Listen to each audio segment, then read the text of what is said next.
Hey, welcome back. This is Eric Anderton, and we're here on the third step of the Solve Problems Fast process, and that is get busy. I love this step. Action is everything in an organization, and we're going to really dive into how to build a specific action plan around the ideas that you've gathered in order to overcome the challenges that you have. George Patton, he was a muddy boots general during World War II, right? He rode on the tank and all that kind of great stuff. He has a great quote.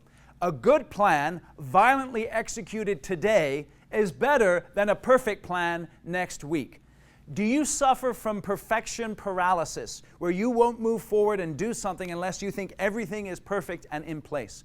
An entrepreneur has a bias for action, and I really want to encourage you that if you're going to be successful in your organization and have the company that you want to have, you've got to be willing to get busy, to get into action so that you can solve the challenges that you have.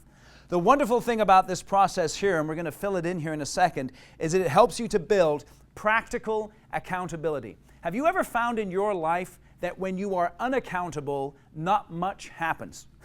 But when you're accountable, even in a slight way, if someone is just giving you a phone call or emailing you or asking you how a certain situation is going, you're much more likely to behave in a way that is conducive to you achieving what you want to achieve. You ever notice that? It's really, really important. Accountability is essential, and the get busy process is underlined by accountability and the importance of it. So let's dive into it.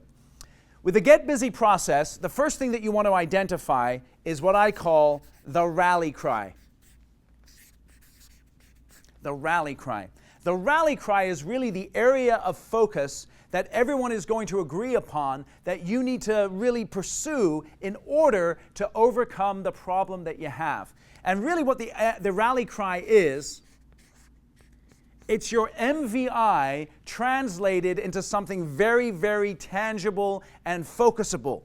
Focusable, is that even a word? But anyway, you understand what I mean. Let me explain it to you. I'm a history major. I went to college and I took history, and I really dig reading about history. So, in World War II, what do you think the rally cry of the Allies was? What was the rally cry of the Allies? I'll tell you what the rally cry was. Beat Germany. Isn't that great?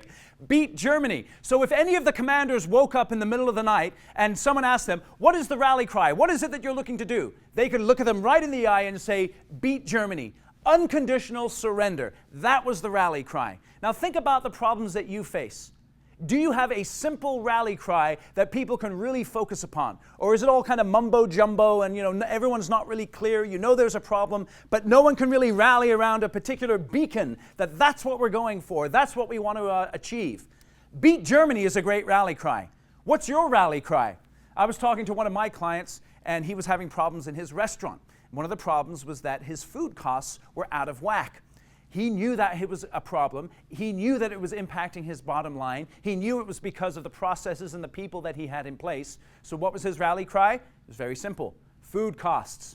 Your rally cry doesn't necessarily have to be sexy, but it does have to be clear. The reason why is because a lack of clarity hinders specific and powerful action. That's what a lack of clarity does. So it's really important in your organization that you have clarity as far as what the problem is and what the rally cry is to help you to solve that problem. Okay? So that's the first part of get busy. Now the second part is this. Fierce focus.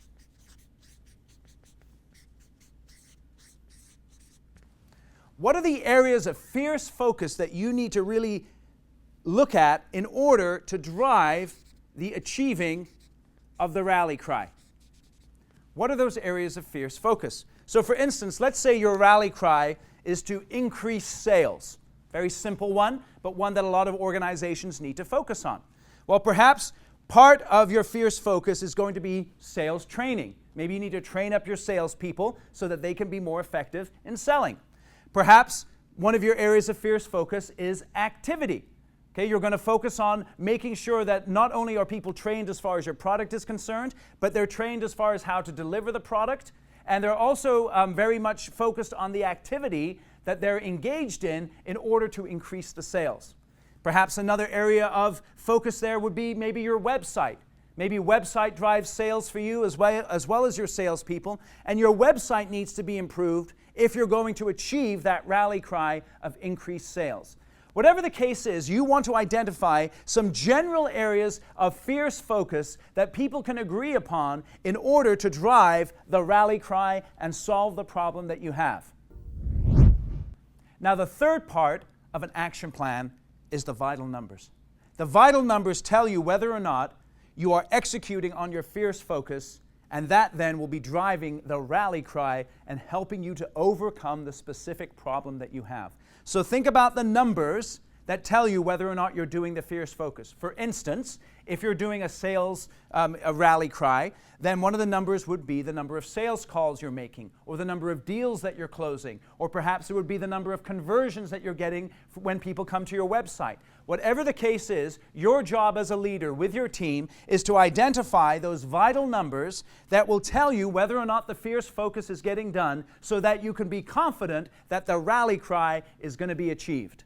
This is how you solve problems fast. This is what you hold each other accountable for, is these vital numbers and this activity. Now let me tell you something about accountability. Accountability works best in a number of different ways. Number one, daily.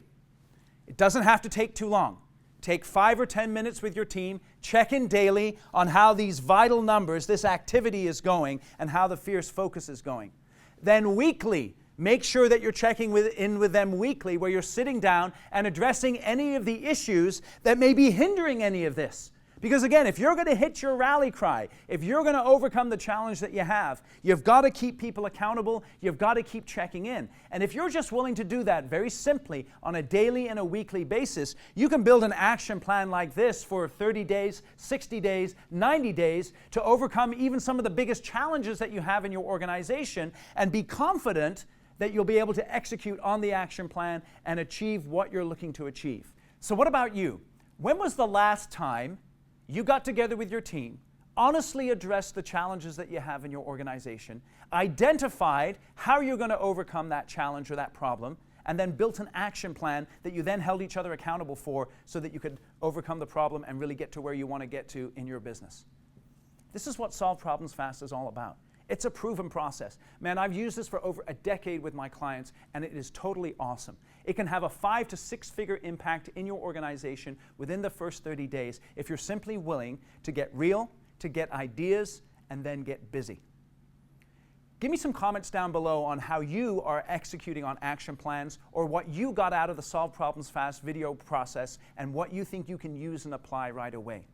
If you're interested in learning more, I'd love it if you just click on the button down below the video and book in a 10-minute conversation with me. In that 10 minutes, we're going to figure out what's possible for your business in terms of the impact that you can have, the money that you can make, the freedom that you can enjoy, what you're doing with your time. We're also going to identify the number one thing that's keeping you back from achieving that, so that you'll go away excited and motivated about taking your business to the next level. I've really enjoyed spending a few minutes with you here, breaking down the Solve Problems Fast process. You can tell I'm pretty pumped up about it because I know it works. I know it can have a profound impact in your company. Again, if you'd like to learn more, click on that button, book in the 10 minutes. I look forward to chatting with you. I look forward to getting to know you. Thanks very much.